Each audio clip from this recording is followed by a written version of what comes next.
Thanks everybody for joining us today. We have people coming from 100 different countries, business and executive coaches, and we're very grateful that you're here today. Ben is missing. I think he took his wife to the airport and may have been delayed.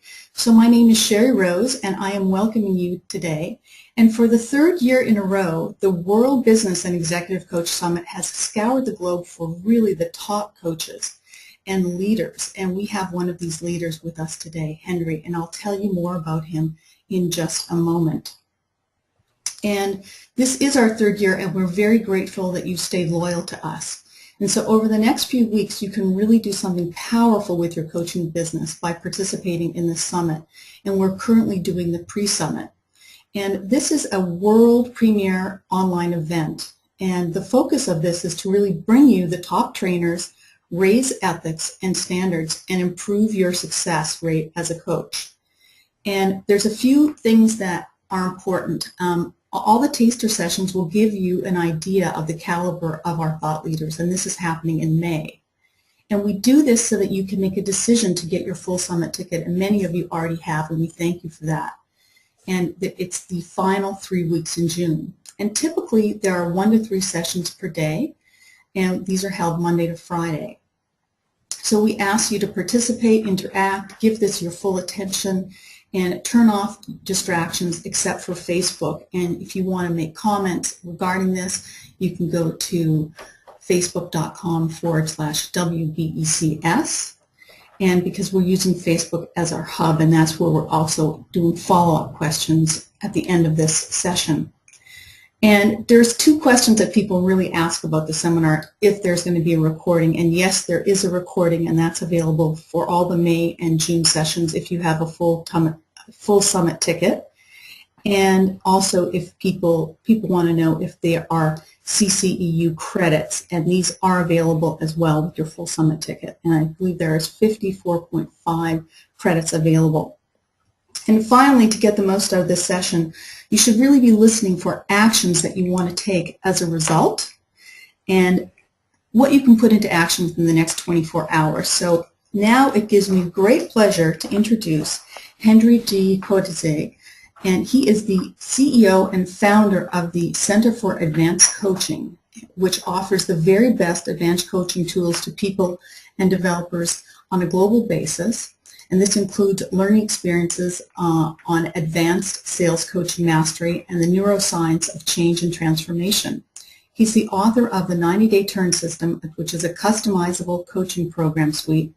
And this coaching structure has been used by Fortune 500 companies and dedicated consulting service firm to create a custom in-house coaching process for sales, engineering, IT, and HR teams.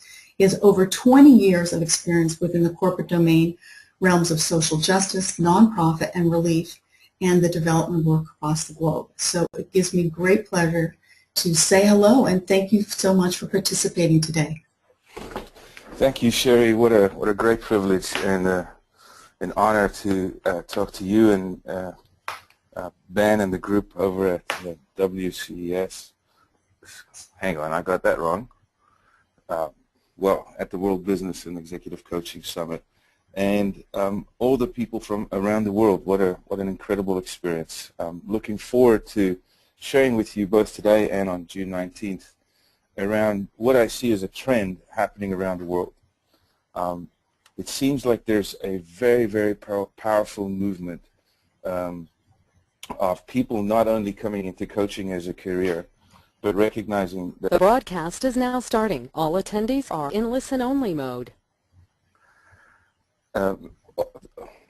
There's a huge movement happening of people around the world not only recognizing coaching as a career, but also recognizing coaching as a skill that's needed in corporate domains, in nonprofits, and just about anywhere where transformation is happening.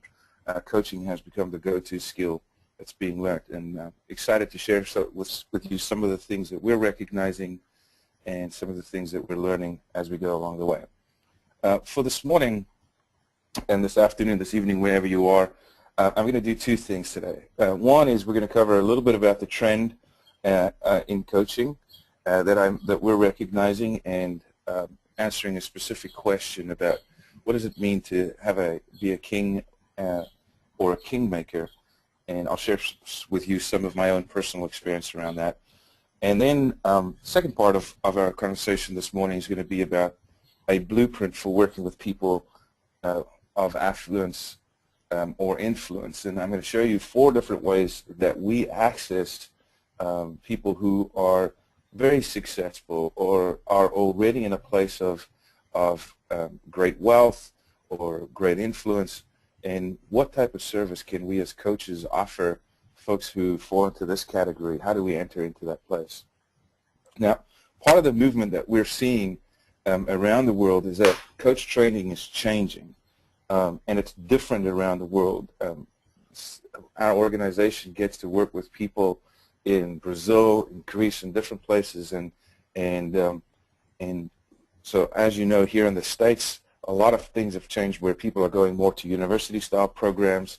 A number of the sponsor organizations on here have done phenomenal work to establish themselves as recognized industries, and so that's a powerful thing that's happening. However, around the world in emerging countries, coaching as a career has just launched like crazy. It seems like there's such a huge demand in the developing world for coaching, because there's a lot of investment going into technical skills, and as you know, it's a challenge for somebody who's a great engineer who gets recognized for tenure or for their great engineering skills to go to the next level and become a great manager or work with people. In some of the emerging nations around the world, like Brazil, South Africa, and all over Asia, a lot of family-owned businesses are struggling with how do we take our leadership to the next level, and a great opportunity for people then to go in and offer coaching as a skill set in order to take management and leadership to the next level.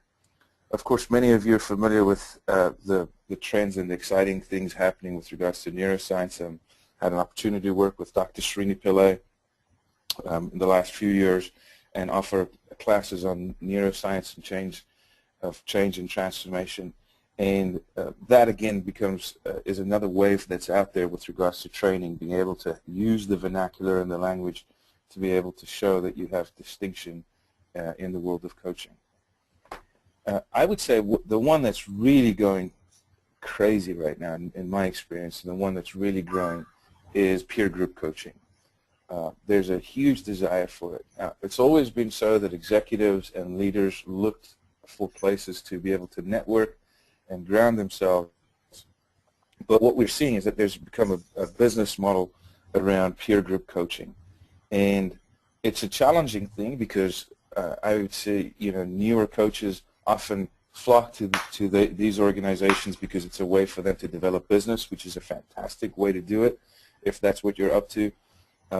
But there's a trend. There's a trend towards peer group coaching, and I think there's a shift that's happening for us as coaches and for those who've been in the industry for a while to take a look at our business model and to say, how am I going to go with this trend? If I'm going to do peer group coaching, how do I actually put together a peer group? What's the process for that?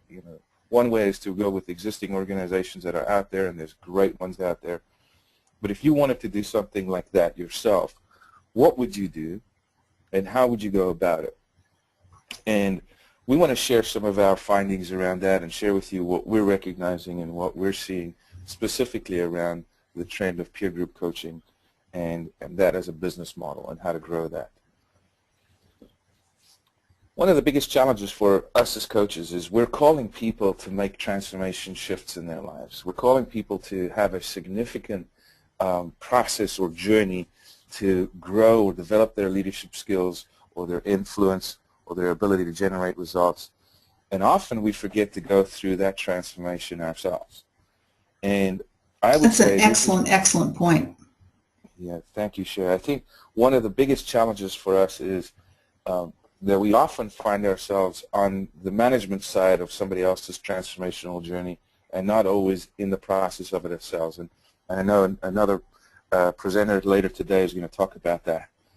And I want to invite you into considering what type of transformation would you need to go through in order to change your business model.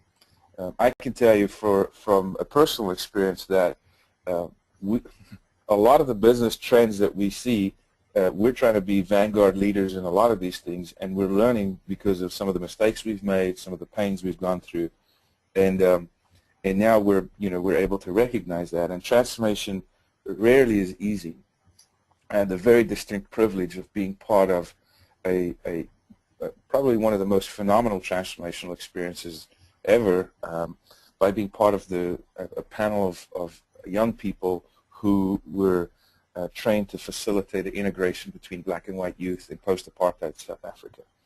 And what a challenge at that point when Mr. Mandela was freed and we had an opportunity to be able to take a look at what the new South Africa was going to look like, and at the same time everybody had a justifiable fear for what the current scenario was. And yet, with powerful leadership and a clear vision of where we were going, a country was able to go through the transformation at the time. And that is part of what we're calling to. We're hoping to invite you to get a clearer picture of what the future is going to look like, not only as an industry, but for you personally, such that you can make that transformation. So if transformation is a shift in purpose, what does that mean? Well, take a look at the Vespa right there. Often when people think about, hey, I'm going to transform myself, they think around what could they do to make their offering distinct, or what could we do to make it a little bit different. And uniqueness is a big piece of that, and people are trying to be unique and distinct from other organizations, and so we add a little bit of this, or we add a little bit of that, and we try to be trendy, and there's nothing wrong with being trendy. But if you're going to go through transformation, it requires more than just adding something or being unique in doing the same thing. So what you see up on your picture right there is a unique Vespa. It's a little weird, but it's still a Vespa. It's still a transportation model. So this vehicle that you see up there is ultimately still a vehicle. The Vespa did not go through transformation. It had an addition. It became unique, but it hasn't really transformed. Transformation looks like this. When you take what it was and suddenly the objective is different. It has now gone from a vehicle to a piece of furniture. That's what transformation is. And part of what we're looking for in what we're seeing in coaching is that there's a shift happening, a shift in purpose, in what it's for. One of the biggest challenges in coaching, having become established industry and a career, is that a lot of people have gotten in this to make money. And they got into this to kind of build a career. Nothing wrong with that. Very good. Go for it. We're rooting for you. But there's a deeper core meaning to why we do this work. I remember about 16 years ago, I had a very deep, profound internal experience. Even would call it a spiritual experience, where I had the sense that I could make a powerful decision for the rest of my life. Would I be, and in the frame that I was in at the time, I was in South Africa. I was part of the Truth and Reconciliation Commission, got to work with the group that was part of Desmond Tutu's group and a number of different people. And so there was a lot of biblical type of vernacular that was used at the time. And I felt the sense that I could either become a king and build a big organization, or I could become a kingmaker. And at the time, the frame was, King David was this guy who made a great house and built a great, kingdom. And there was the gentleman who was out there at the time who was designed to go and find the kings and anoint them and set them up to win. And recently we saw the film, The King's Speech. I don't know how many of you saw them. And I think if you're in the coaching business and you saw The King's Speech, it seemed like there was a significant amount of validation for the work that we did by the Australian gentleman who supported King Albert in being able to articulate a very clear and powerful message to the English people at the time. And I felt I had this really powerful distinction. Am I going to be king or kingmaker? And over the last 16 years, that whole process has evolved where we can, I feel like there's an opportunity for coaches to be both king and kingmaker, but they have a very unique way of looking at the world. So let's take a look at the king model of coaching. The king model of coaching is around individualized leadership, where you find a coach, and that coach is looking to add more and more coachees around them. And when the coachees become excited and then they gain the results that you're looking for, you get to become king of your domain. And this is a very good business model. It's one that grows, and it's one that allows you to have a very successful business. The king business model is where you build your personal brand. The king business model is where you have a lifestyle business and you're selling your time. It's one where if you're going to grow your business and add more coaches to it, you're either going to have a group of coaches that you have, or you're going to start a corporation and a company, and you're going to be kind of a gateway or a clearing house for coaching. And now you start offering your methodology, your training, or your expertise, and that becomes your unique value proposition. And of course, the objective there is to get published, become an industry expert, and get to speak at the World Business and Executive Coaching Summit. Now, this is all fantastic, and that's a great model to go through, but it's very centered around the individual, and it's very centered around the organization. And I think that's the powerful trend that's been so up until now.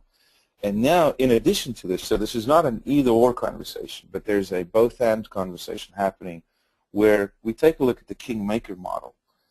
And this is the shift in the business model, where you go from how do I draw people to me and have more individual clients, or we add clients where that's an organization and they have a number of coachees in there, to creating the kingmaker model. And we see this trend happening around the world where people are saying, hey, if we want to elevate ourselves to the next level, we got to connect with the right people.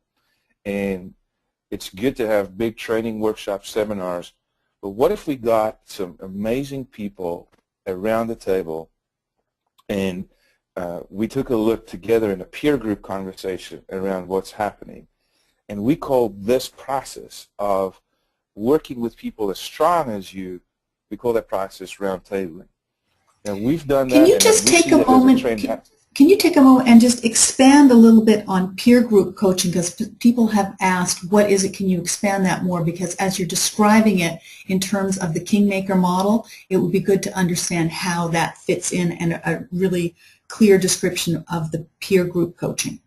Absolutely, Sherry. Part of what we do in peer group coaching is we create a frame where we invite people who are at the same level, and you see this with different organizations around the world. You see it with the YPO that's been around, you see it with Vistage, all these types of organizations create an opportunity for people to be around the table and share with each other their experiences. Now, the key in that is, what are you going to offer, how are you going to offer it, and where do you offer it? And we're going to explore that a lot more in our June 19th session. But peer group coaching, at the very core of it is a gathering of like-minded people who are of the same level of thinking and usually of the same level of success. A big part of this and what we see is growing is people want to have exclusivity. They want to have a group of people that they can walk with for a specific period of time. Now, this is not a new expression. It's just being expressed differently in the coaching world. This is, and it's the same gig people did from the olden times. Jesus picked 12 people, put them around the table, see if he could work out and change the world. And every great leader has had a number of great people around them that they then take to the next level and say, hey, let's get to a place where we're sharing. I've had the opportunity to work with a number of YPO organizations out there who are saying, let's get into a room, provide honest feedback to each other, and grow ourselves into that. So what we're seeing in this kingmaker model, Sherry, is that there's this wave of peer group expressions, whether it's YPO, mastermind groups, we're working with a partner in Greece, where it must be the most difficult place to start a coaching business, and she's got a thriving coaching business out there because she put together an environment where CEOs can gather. The same is happening in Romania. We see similar expressions happening in Brazil. Even in Paraguay, a small country, takes a long time to get there from here. And this whole experience of getting together as peers and then having a coach who manages that experience, who guides that experience into a very powerful transformational expression is going to be key. And what we're going to do today is we're going to take the 60,000-foot view of that, Sherry, and then in the session that we do in June during the summit, we're going to get into the nitty-gritty of how do I put it together, where do I start, and like that. Part of what we want to take a look at is exclusive clubs among wealthy people are as old as history. You know, and if you're into conspiracy theory and all those things, then you'll talk about the Illuminati and you'll talk about all these people, Freemasons. But the fact of the matter is, people want to gather when they have shared values and shared expressions. You can think about the secret societies that there are around the world. A peer group model, or what we call round tabling, works because the invitation and the purpose of the group will always determine the expression. And so you want to make sure that when you're going to call together a mastermind group or a peer group, that what it's for is absolutely key. Answering the big why is probably the most important thing. And many of you have seen Simon Sinek do the Golden Circle and the TED Talks, saying how and what is less important to why. So if you're going to do this peer group expression, if you're going to call together mastermind groups, why you're doing it has to be very clear. And we want to invite you to consider a couple of things around that as we go along. Where and when you meet is crucial, and during the June 19th session, we're going to talk to you around strategies to practice roundtabling.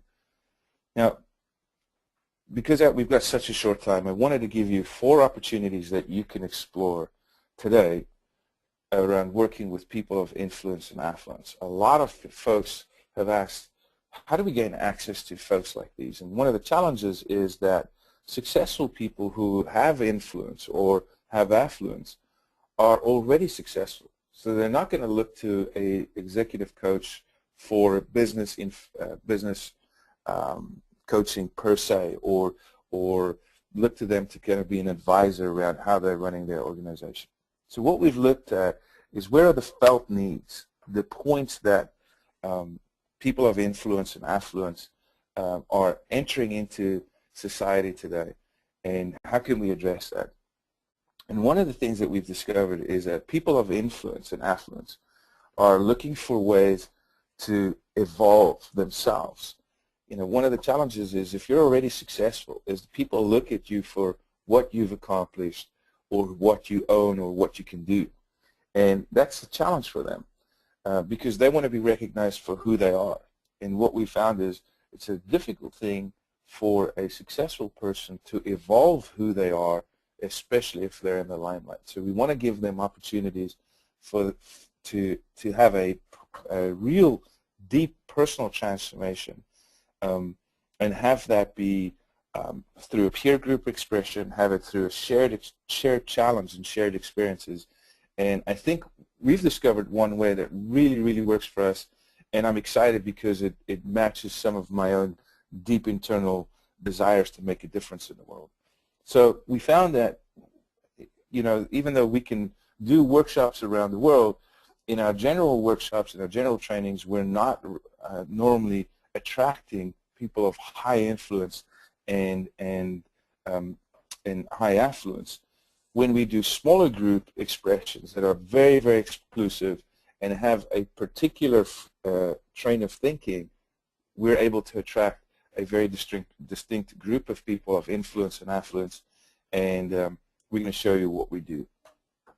Here's a very clear picture of what people of influence and affluencers are doing and what's a trend in the world. Notice how many people who are successful are starting to get involved with causes.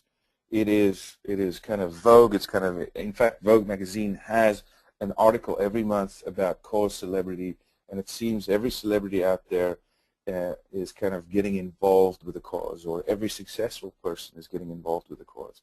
And so we took a look at and did some research around this, and we found out that based on some research that 3,122 celebrities are affiliated with the cause. Now, I'm not suggesting that people of influence and affluence are only celebrities. I just want to show you a trend that's happening out there.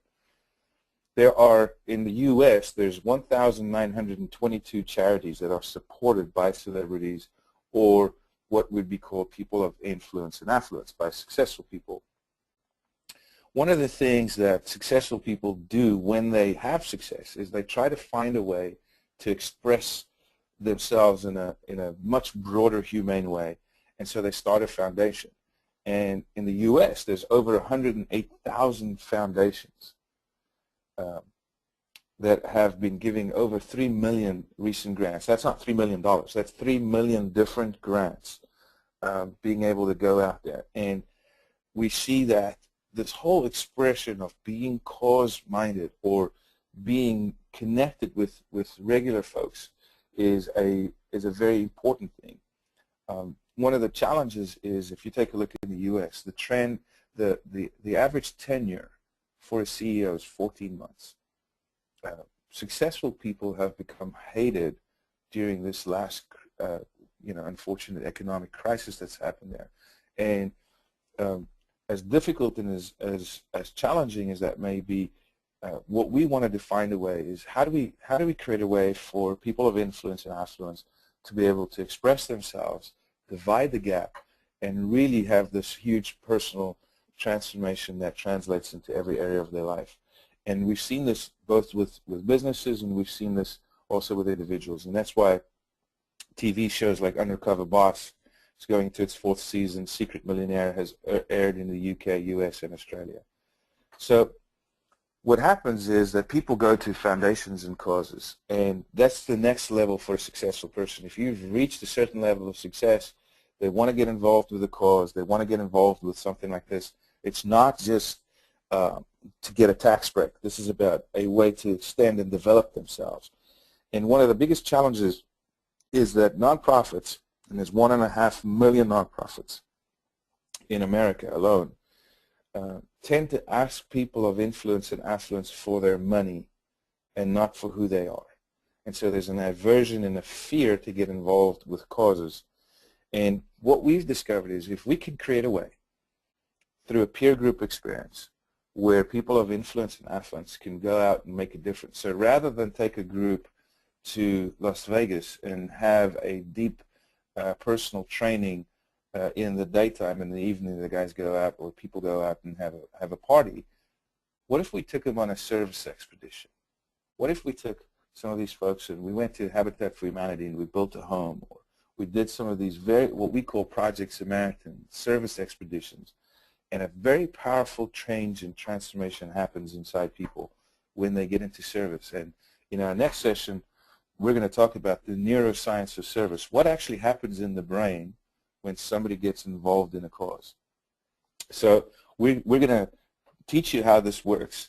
So the 4 areas to access people with influence and affluence is to match people through a peer group experience with a cause. And what you'll find is that this goes to a personal evolution versus an opportunity to fund. We are not asking people to participate with a nonprofit by giving. We're asking people to participate in a service expedition in order to have a deep, profound personal experience. And this is where the crown goes from the head to the heart, and people are living a much more purposeful expression. And this becomes the starting point for us for our mastermind experiences, or what we call round tabling. And it's a very powerful way to access people of influence and affluence. The next way to work with people of influence and affluence is to, well, let's uncover this. When we do service expeditions, we actually address somebody's whole life, and we use life as an acronym. And I learned this from a very good friend of mine, Norm, who takes organizations around the world. And we address the whole life. We take a look at L, which is we want people to labor. So we actually take them on a service expedition and make people work really hard. We take a look at their sphere of influence and what they can get done because of who they know. We do address the finance issue because we want people to use their treasure to make a difference. And then how can we use their expertise? During the June 19th summit, Sherry, we're going to have a short interview with Steve Bilt, who's the CEO of Smile Brands, which is the largest dental company in the U.S. And we took their organization down to Paraguay with all of their executives, or a number of their senior executives, and they had a life-changing experience and started a foundation in the organization. We're going to show you, you can hear from the horse's mouth how this actually works and how this worked for the CEO, for his executive team, and then work for the organization itself. The second way to access people of influence and affluence is to offer the service of mediation. And this is where we help people resolve issues. We help them create agreements. When people have influence and affluence, there's always going to be conflict around. And we want to create an opportunity for people to be able to manage that conflict. And I think it's something that we as coaches, when we understand transformation and very well, we can offer this. And of course, it's best if you go get some real good training around this. We're going to do a short interview, again, 2 to 3 minutes, with Michael Zachariah, who's at the Strauss Institute for Dispute Resolution, and he'll share a little bit about how he has used mediation in coaching in order for people to create agreements.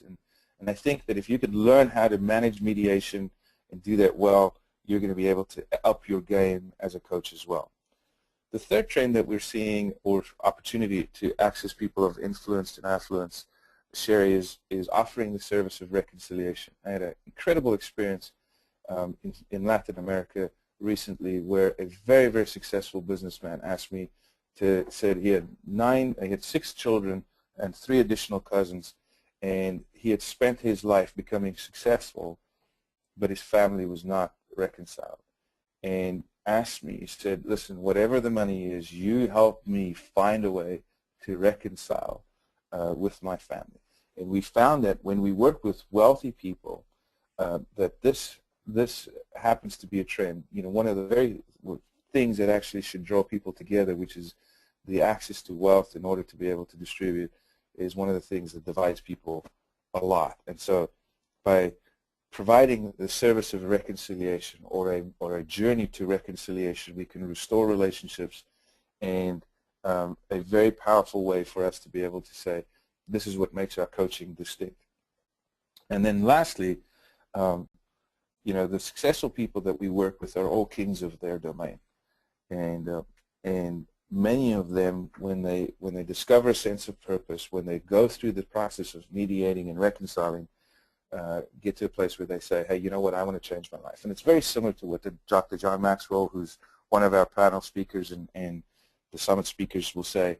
You evolve from going for product to producing other leaders similar to yourself. And that's what we've recognized. When we're able to work with successful people, put them in a peer group, they discover something about themselves, we take out the ambiguity of success, and they then would like to become kingmakers themselves.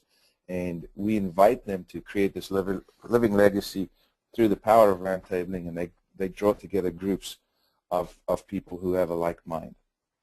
And so, very excited to share some of these things with you. Our time is very, very short this morning. During our June 19th session, Sherry, we're going to talk about roundtabling, and we're going to talk to you about how it's done, what to look out for, but really we're going to talk about what it takes also. In addition to that, we're going to talk about the commitment to get to the next level. It does take a real amount of courage to say, hey, I'm going to increase my business model, keep what I have, but increase it to drawing a group of people together who are way more successful than I am, and not just one, maybe 10, and then manage the room. And we're going to show you ways to learn how to manage groups and do group awareness. We're going to talk about how to create a service expedition and the neuroscience of action and service. We're going to talk about how do you organize successful people and causes, and then we'll have a couple of interviews, one with Steve Bilt, who's CEO of Smile Brands, and how they've aligned their organization, what he sees for himself personally around getting involved with that. We talked to Mark Edwards real briefly around the concept of roundtabling, and then we're also going to do an interview with Ben Anderson, who's one of the top headhunters in Silicon Valley, and definitely a kingmaker. And we'll do a short interview with these guys. And so we look forward to the June 19th expression. So Sherry, with that, I'm very open to any questions or any thoughts that there might be.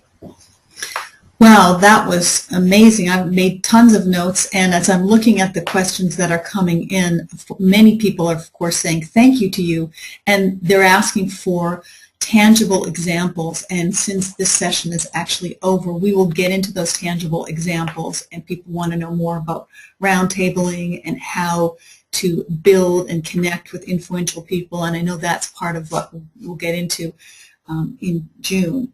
And the whole purpose today is just to give people this taste of what you have, and there's a massive amount of information just in this very short session. And the 4 points that you made for people to understand, not that they'll be able to take action on everything right now, but yes, that let's just quickly go through what they are so that people can make a note of it. Right. And so the four distinct ways of accessing people of influence and affluence is matching people, successful people with a cause. One of these, and you'll notice that when there is a cause, there usually is an advisory board to that cause who are very wealthy, right? And if you have a cause, or if you have something like that, or you have access to these things, it's easier for you to gain access to successful people. The distinction here is that we're not asking them for money. We're not coming to the cause or being part of the cause in the sense of, hey, how can we get to successful people so that they become donors? We actually use the cause as an opportunity for successful people to have a personal evolution, to express themselves. So, for instance, one of the things that we do is, rather than say, well, we don't want your money, and in fact, we won't allow you to give unless you've actually served with the cause, right? So we'll go and build a habitat for House for Humanity, or we'll go to Skid Row, downtown LA, and we'll have people be part of a feeding scheme.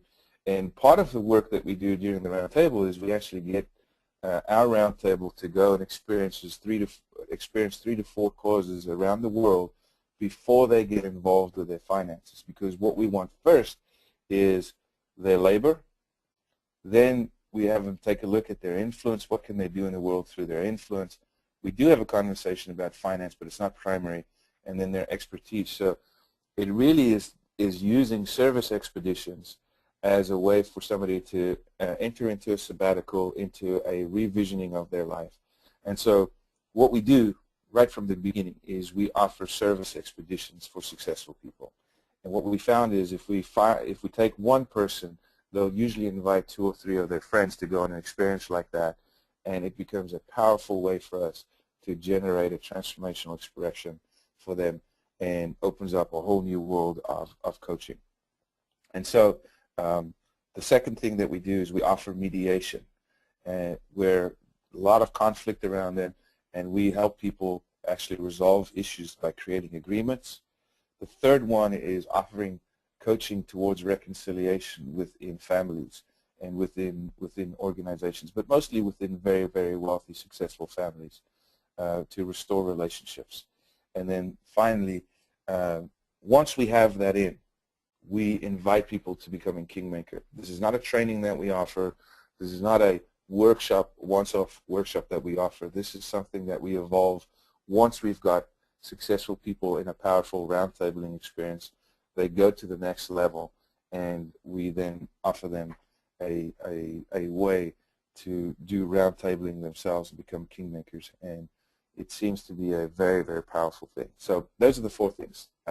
Connecting successful people with a cause, using service expeditions, offering mediation as a powerful coaching offering, offering reconciliation, and then finally creating a way for successful people to leave a living legacy by roundtabling with other leaders. That's excellent, and people obviously want to know more about this, and they want to know the process used to invite people of influence and affluence into a service expedition. I know we'll be discussing that in June. Also, people are asking if there's going to be a recording of this, and yes, recordings are available for everybody that has a full summit ticket there in the member portal. And the recordings actually will also, you'll get a copy of these slides too, so that you can follow along. As well, you can get CCEU credits for this. And there were so many points here. I know that the people who are listening were taking notes, and they will put into action some of these points, and also have questions for you to prepare for the June session. And I want to thank everybody. We've gone over in time. If you've enjoyed this, then refer your colleagues here. They can go to wbecs.com/refer. And if you're interested in finding out more about Henry, he has a special page on the WBECS website, and that is wbecs.com/Henry Codice. That's his name, all in lowercase. And thank you so much for being here today. This has really been fantastic. We appreciate your time. Thank you very much, sir. Look forward to June 19th. Excellent. Okay, we're signing off. Bye-bye now.